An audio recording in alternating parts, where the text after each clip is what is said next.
আল্লাহ নবীজির প্রথম বিয়ের খুতবা কে পড়ছে ওলামাদেরকে জিজ্ঞাসা করেন। খাদিজাতুল কুবরা রাদিয়াল্লাহু তাআলা আনহার সাথে যখন বিয়ে হয়, খুতবা কে পড়ছে, কোন মুফতি, কোন মুহাদ্দিস, কোন আলেম পড়ছে? ওই বিয়ের খুতবা তো আবু তালেব নিজে পড়ছে। এমন খুতবা পড়ছে কিয়ামত পর্যন্ত কোন মুহাদ্দিসের পক্ষে ওরকম খুতবা দ্বিতীয় বানানো সম্ভব না। আমার মনে হয় দ্বিতীয় খুতবা বানানো সম্ভব না, যে ৪৪ বছর বাতিজাকে সিনার ভিতরে রাখছে। চলেন একটা দিয়া বুঝাই, যদি বুঝে আসে। আনাস ইবনে মালিক রাদিয়াল্লাহু তাআলা আনহুর বাসায় মেহমান আসছেন, তো দস্তরখান বিছাইছেন, দস্তরখানে ময়লা ছিল, তো উনি উঠায়া, সামনে চুলা জ্বলতেছিল, মেহমানের জন্য পাকশাক হইতেছিল, উনি দস্তরখান উঠায়া চুলার ভিতরে নিক্ষেপ করছেন। সবাই তাকায় তাকায় দেখতেছিলেন যে এটা কি করলো, এটা তো পুরা ছাই হয়ে যাবে। একটু পরে উনি বাহির করে নিয়ে এসে ঝাড়া দিছেন, ময়লা পরিষ্কার, আগুন ময়লা খায়া ফেলছে, ছাই বানায়া দিছে, ঝাড়া দিছেন, পরিষ্কার হয়ে গেছে, দস্তরখান বিছায়া দিছেন। সবাই জিজ্ঞাসা করছে, আনাস এই জাদু কোত্থেকে শিখলে? তো বলতেছে এটা জাদু না, এই দস্তরখানি আল্লাহ রসুল খাইছিলেন আর এটার ভিতরে হাত মুছছিলেন। ওই দিন থেকে আমি দস্তরখানকে এইভাবে পরিষ্কার করি। ময়লা তো খায় বটে, কিন্তু দস্তরখানের একটা সুতা খাওয়ার ক্ষমতা রাখে না। যেই রসুলের হাতের ছোঁয়া লাগলে দুনিয়ার আগুন পাওয়ারফুল যতই হোক একটা সুতা জ্বালানোর ক্ষমতা রাখে না। আবু তালেবকে আল্লাহ রসুল নিজের হাতে কবরে রাখতেছিলেন আর চিৎকার দিয়া বলতেছিলেন, আম্মি আম্মি মা তারাক্তালি সাবিলা, চাচা আপনার ঋণ শোধ করতে পারলাম না, আপনি আমার জন্য শোধ করার কোন রাস্তা রাখলেন না। বলছিলাম কলেমা পড়েন, পড়লেন না, বলছিলাম ঠোঁট হেলান, হেলাইলেন না। যদি চুপও থাকতেন তো কিছু একটা করার সুযোগ ছিল।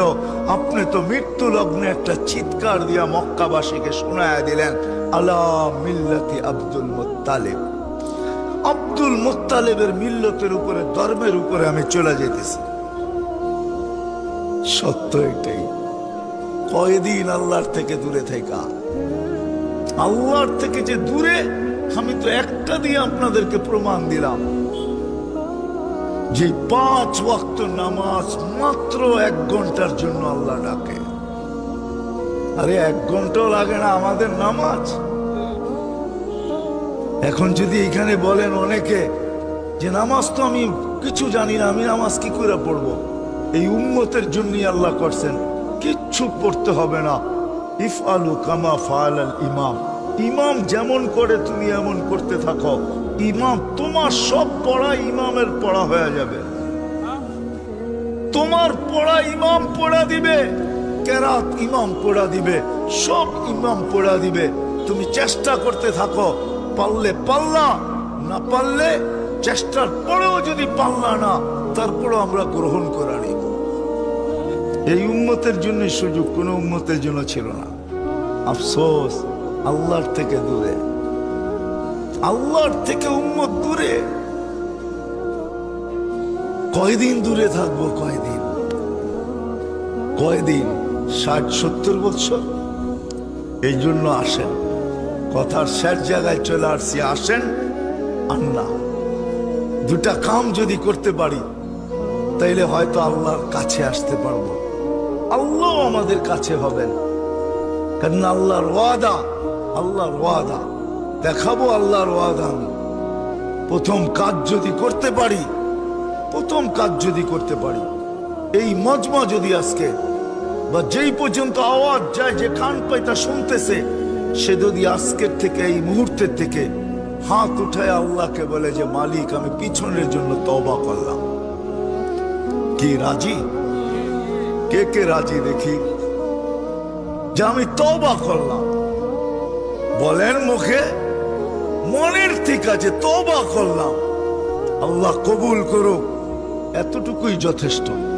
কেন আল্লাহ ওয়াদা করতেছে ফাইন তাবু ফানা হাবিবুকুম, তুমি ইউটার্ন নিতে দেরি, ঘুরেই দেখবে আমি বন্ধু হিসাবে দাঁড়ায় আছি। ফাইন তাবু ফানা হাবিব, ফাইন তাবু ফানা হাবিবুহুম ইউহিব্বুত তাওয়াবিন ওয়া ইউহিব্বুল মুতাতাহহিরিন।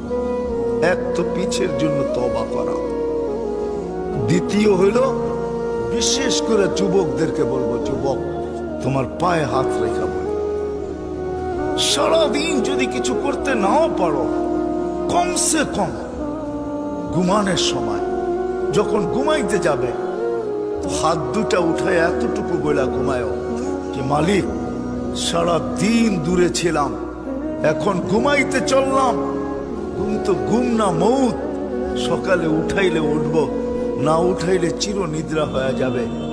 কত যুবককেই তো দরজা ভাঙ্গা সকালে বাহির করতে হলো না, এইরকম ইতিহাস নাই? হ্যাঁ হ্যাঁ, কত যুবকই তো ঘোড়ার পিঠে পিঠে থাকা অবস্থায় দুনিয়ার থেকে চলে গেল, ঠিক না? বর্তমান ঘোড়া তো এটাই, ঠিক না? কি মোটর সাইকেল, ঠিক না? আগেরটা ঘাস খাইতো, এখনটা তেল খায়। আগেরটা অ্যানালগ ছিল, এখনটা ডিজিটাল। যেমন আমাদের জান্নাতে যাওয়ার পরে জান্নাতের বাইক আরো সুপার হবে, এই দুনিয়ার বাইকের মতো না, ওটা পল লাগানো থাকবে, পল। কি? হ্যাঁ, সত্য বলতেছি। আল্লাহ রসুল জিজ্ঞাসা করছে মা তাস্তাহি আনফুসুকুম, আল্লাহ রসুলকে সাহাবা জিজ্ঞাসা করছে জান্নাতে ঘোড়া থাকবে?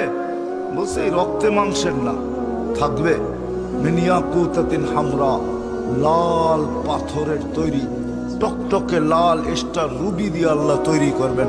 লাহু আজনিহাতান, দুটা টানা থাকবে, ইয়ারকাবু ওয়া ইউসিরু হাইসু ইয়াশা, চড়বে আর যেখানে মনে চায় ওইখানে চোখের পলকে উড়া চলে যাবে। যুবকরা ভালো মতে শুনো কিন্তু, যেমন তোমরা বাইকে উঠলে হুঁশ থাকে না, আর পিছে যদি কেউ বসা থাকে তাহলে তো ফুল চার্জ, ঠিক না? মনে হয় আপনারা বোঝেন না, যুবকরা বুঝছে কি বুঝাইতে চাইছি, ঠিক না? পিছে যদি কেউ বসা থাকে তাহলে তো কি ফুল চার্জ না একবারে? জান্নাত এরকমই হবে, ঘোড়া একা উড়বে না, সামনেও একজন থাকবে, পিছেও একজন থাকবে, আবার যেখানে যাবে ওইখানে তো আসেই আছে। আল্লাহ ফুল চার্জে রাখবে জান্নাতীদের, ওইখানে চার্জ 100টা পরিমাণও কমবে না। এই জন্যই তো হাদিসে বলে কুওয়াতু মিয়াতু রাজুল, 100 পুরুষের যৌবন শক্তি দিবে। কেমন চার্জ! তো যেটা বুঝাইতেছি না, যুবকদেরকে পায়ে হাত রাখা বলে যখন ঘুমাইতে যাবে, কেননা ঘুম ঘুম না মৌত, হাত দুটা উঠায় বলো মালিক সারা দিন তো আসতে পারি নাই, এখন ঘুমাইতে চললাম, কাল সকালে উঠাইলে উঠবো, নাইলে চির নিদ্রা।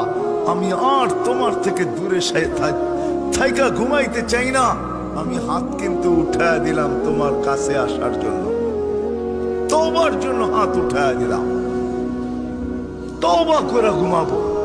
কি যুবকরা রাজি? কে কে রাজি দেখি যে তওবা করে ডেলি ঘুমাবো? সত্য না মান? আল্লাহ তৌফিক দে, তৌফিক দে। কোরআন বলে ইয়া কওম ইস্তাগফিরু রাব্বাকুম ইন্নাহু কানা গাফফারা, মান লাযিমাল ইস্তিগফার। শয়তানকে যখন আল্লাহ বিতাড়িত করেন তো শয়তান আরো চেতে গেছিল, তো শয়তান আল্লাহকে বলতেছিল, বিতাড়িত করলেন, 1,85,000 বছর ইবাদত করলাম, তারপরও বিতাড়িত, চলে যখন যেতেই হবে তো কিয়ামতের সকাল পর্যন্ত আমাকে সুযোগ দেন। আল্লাহ বলে কেন? আপনার সব বান্দা গুমরাহ করে দেব। তো ফেরেশতারা বলে আল্লাহ একে সুযোগ দিয়েন না, তো আল্লাহ বলে যা তোকে সুযোগ দিলাম। তো ফেরেশতাদের চিৎকার বাহির হয়েছে, আমরা না করলাম, ওইখানে বা করলাম মানুষ বানায়েন না, তাও শুনলেন না, এইখানে না করলাম, ওকে কিয়ামতের সকাল পর্যন্ত সুযোগ দিয়েন না, তাও শুনলেন না।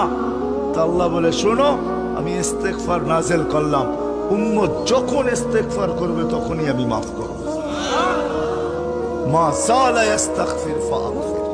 আর তৃতীয় কথা, তৃতীয় ওয়াদা,